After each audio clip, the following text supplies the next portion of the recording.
আর একটা গুন্ডাকে সোজা করতে হবে। আমি এখান থেকে উঠে গাড়িতে উঠেই দেখছি ওটাকে, রাজীব শেখ, ওটা হচ্ছে চাপড়া, আমাদের অঞ্চল কনভেনারকে প্রকাশ্যে মেরেছে। আমার কাছে ভিডিও আছে, ওটাকে আমি আধ ঘন্টার মধ্যে টাইট করাচ্ছি।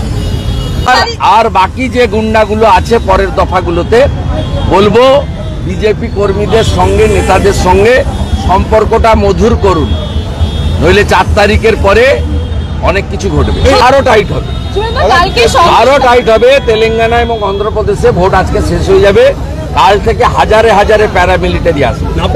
5, 6, 7 নম্বর ফেজে তৃণমূলের কপালে কি আছে শুধু দেখতে থাকুন। তৃণমূলের কপালে দুঃখ আছে, সকালবেলা বলে গেলাম, 11টা বাজেনি। তৃণমূলের কপালে দুঃখ আছে এবং তৃণমূল সেই দুঃখটাকে সহ্য করার জন্য মানসিক শক্তি এখন থেকে তৈরি করুন। আমাদের কোনো দায় না, আমরা ইসিআই কে রেসপেক্ট করি, আর সেন্ট্রাল ফোর্স অ্যাক্টিভলি পারফর্ম করুক আমরা চাই, কোনো ফেভার চাই না আমরা, এবং তারা করছে, দে আর রেসপন্ডিং।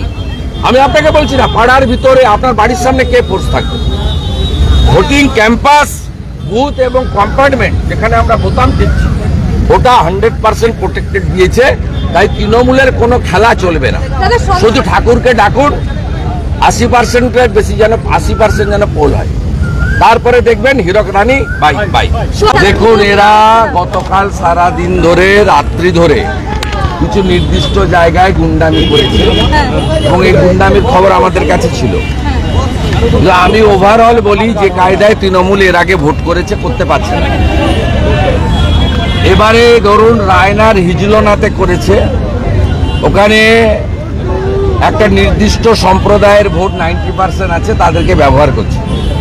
আমার বিশ্বাস সেই নির্দিষ্ট সম্প্রদায়ের লোকরাও ভিতরে ঢুকে চোরামূলকে কেউ ভোট দিচ্ছে না।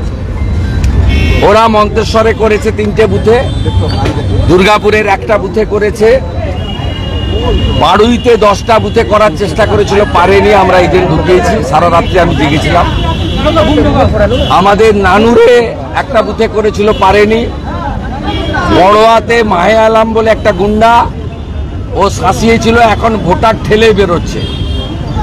বেলডাঙ্গাতে 100 মিটারের মধ্যে পৌরসভার চেয়ারম্যান 2টো বুথে গুন্ডামি করছিল, সেন্ট্রাল ফোর্স গিয়ে পিটিয়েছে।